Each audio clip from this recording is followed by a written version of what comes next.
Hello friends, welcome to Dan Law. In today's lecture series, we are going to discuss the interpretation clause of Indian Contract Act, that is section 2. इसके बारे में जानेंगे, इसके जितने clauses हैं ए से लेकर जे तक और जो इम्पॉर्टेंट है इसमें वो डिस्कस करेंगे. सो first one is interpretation clause. Is in this act the following words and expressions are used in the following senses unless a contrary intention appears from the context. तो इसमें है, इसमें केवल रिवीजन करेंगे हम क्योंकि आप पहले से पढ़ रखे हैं, आप इसको रिवाइज कीजिए. टू क्लॉज ए में क्या बताया है, ये प्रपोजल के बारे में बताया यहाँ पे कि when one person signifies to another his willingness to do. Means signifies means to make a sign और गिव अ सिग्नल. क्योंकि ए और बी के बीच में कुछ भी साझेदारी होगा, एग्रीमेंट होगा, तो ए इसके बी को कुछ बोलेगा तभी तो होगा, कम्युनिकेशन होगा तभी तो होगा. लेकिन उसके लिए क्या चाहिए, वो सिग्निफाइज करेगा विलिंगनेस टू डू और abstain from doing anything with a view to obtaining the assent. इसके एसेंट के लिए जब तक वो सिग्नल नहीं देगा, विलिंगनेस नहीं होगा ए के साइड से, तब तक ये कुछ नहीं होगा. तो आप इतना याद रखिएगा. टू क्लॉज ए में बताया है यहाँ पे प्रपोजल के बारे में. अब आते हैं टू क्लॉज बी में. टू क्लॉज बी में क्या बताया है, when the person to whom the proposal is made signify his assent thereto, the proposal is said to be accepted. A proposal when accepted become a promise. Okay, यहाँ पे promise के बारे में बताया है. 2A में उसने प्रपोजल दिया, अब प्रपोजल उसने सिग्निफाइज किया एसेंट को, अब प्रपोजल वहाँ पे चला गया, वो एक्सेप्टेड हो गया. जब प्रपोजल एक्सेप्टेड होता है तो वो प्रॉमिस बन जाता है. समझ गए, प्रपोजल जब एक्सेप्टेड होता है तो प्रॉमिस बन जाता है. अब टू क्लॉज सी में आते हैं. टू क्लॉज सी में क्या कर रहा है, in two clause C it has been written the person making the proposal is called the promisor and the person accepting the proposal is called promisee. The person making the proposal, जो proposal दे रहा है, जो offeror है, वो promiser कहलाएगा भी, offeror को प्रॉमिसर भी कहेंगे. And the person accepting the proposal, जो एक्सेप्ट कर रहा है, जैसे ए और बी था तो बी एक्सेप्ट कर रहा है तो ये प्रॉमिसी बन जाएगा या फिर ऑफरी बन जाएगा.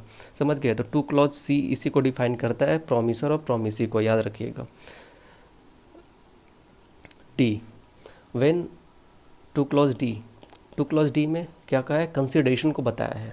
When at the desire of the promisor the promisee or any other person has done or abstain from doing or does or abstain from doing or promises to do or abstain from doing something, such act or abstinence or promise is called consideration for the promise. याद रखिएगा. To clause D जो है ये consideration को बताता है और consideration past के लिए, फ्यूचर के लिए और प्रेजेंट के लिए होता है और हो सकता है फ्यूचर के लिए भी.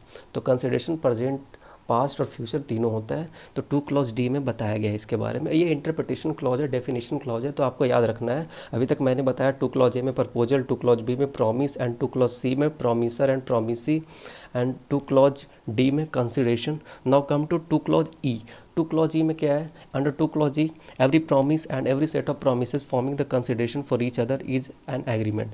जितने भी ए और बी में जो के पास जो एग्रीमेंट हुआ इन लोगों के पास, वो एग्रीमेंट तब कहलाएगा जब ये दोनों के पास कंसिडरेशन फॉर्म कर रहा है. कंसिडरेशन एक दूसरे के लिए कंसिडरेशन फॉर्म करेगा तब वो जाकर एग्रीमेंट होगा. ये टू क्लॉज ई में बताता है. Now come to two clause F. Two clause F में बता रहे हैं रेसिप्रोकल प्रॉमिस, मतलब promise which form the consideration or part of consideration for each other are called reciprocal promise. A ने B को घड़ी दिया, घड़ी के बदले बी ने क्या दिया, इसको पैसे दिए, तो ये रेसिप्रोकल प्रॉमिस हो गया एक दूसरे के लिए. ये बोला ये घड़ी मैं तब दूंगा जब तुम पैसे दोगे, तो इसने पैसे दिए, तो ये रेसिप्रोकल प्रॉमिस एक दूसरे के लिए हो गया कि वो देने के लिए, पैसे देने के लिए तैयार होगा तब ये घड़ी उसको देगा, पैसे नहीं देगा तो वो घड़ी नहीं देगा. टू क्लॉज जी, ये डेफिनेशन क्लॉज है, आपको याद रखना पड़ेगा कौन कौन से क्लॉजेज में क्या क्या बताए गए हैं. टू क्लॉज जी में an agreement not enforceable by law is said to be void. जो एग्रीमेंट इन्फोर्सेबल बाई लॉ नहीं है वो वॉइड हो जाएगा. समझे. ए और बी के बीच में जो एग्रीमेंट यहाँ पे हुआ है ये इन्फोर्सेबिलिटी होनी चाहिए किसके द्वारा, कानून के द्वारा, लॉ के द्वारा, जो लॉफुल ऑब्जेक्ट और लॉफुल कंसिडरेशन के साथ होना चाहिए ताकि वो एग्रीमेंट इन्फोर्सेबल बाई लॉ होगा. तो इसीलिए an agreement not enforceable by law is said to be void. तो टू क्लॉज जी सीधे से क्या कर रहा है, वाइड एग्रीमेंट को बता रहे हैं. To clause H. Two clause H an agreement enforceable by law is a contract. जो एग्रीमेंट इन्फोर्सेबल बाई लॉ है वो कॉन्ट्रैक्ट है. टू क्लॉज एज बहुत इंपॉर्टेंट है, इसमें कॉन्ट्रैक्ट को डिफाइन किया गया है. टू क्लॉज आई देख लीजिए, an agreement which is enforceable by law at the option of one or more of the parties thereto but not at the option of the other or others is voidable contract, ये voidable contract को बताता है। And J, a contract which ceases to be enforceable by law becomes void when it ceases to be enforceable.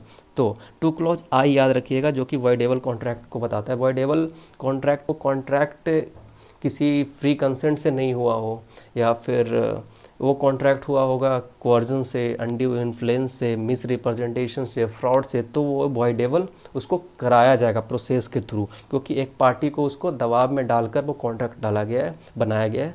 तो ऐसे cases में होते। Thanks for watching. This is Deepak Anand Nandan, professionally known as Nandan, signing of.